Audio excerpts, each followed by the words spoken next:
offers you, assuming that you don't get betrayed, which is an assumption that I think most people realize they can't necessarily take for granted. So, historically, and this is what we see happening, people resist. When they don't have a state, or when their states fail, people still resist. If they think that the attacking force deserves, is threatening enough to deserve it. If they don't think it's threatening enough to deserve it, then it's debatable to assume that they should resist. Now,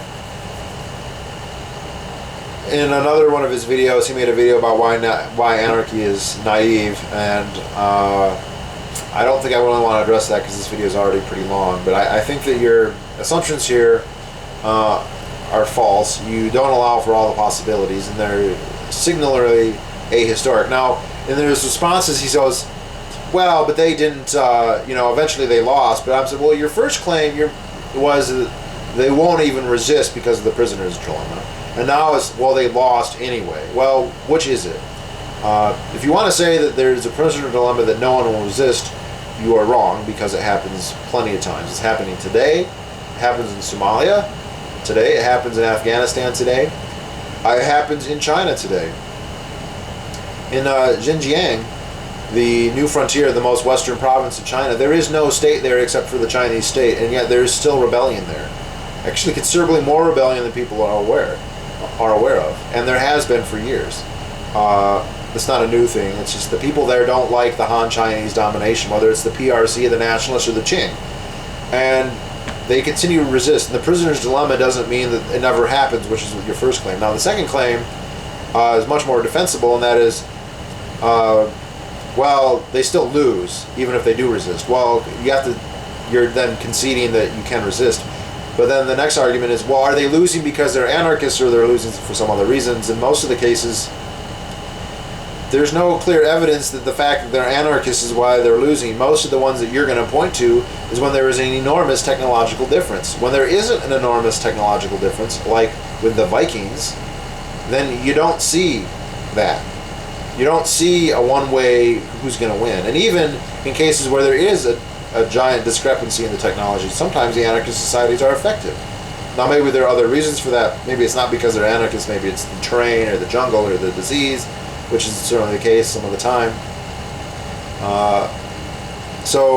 Then we fall into this argument of, well, why is it that the more technological societies usually, although not always, tend to have states? And I think the argument against anarchy is that, well, states are what make you more technologically advanced, but that doesn't appear to be the case. I think this is much more of a case of states require that there be a high division of labor, and they require sophistication, but they don't produce it.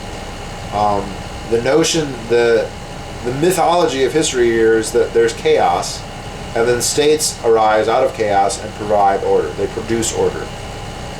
And that's just not the case. Society, spontaneous order is a real thing. It actually exists in human society.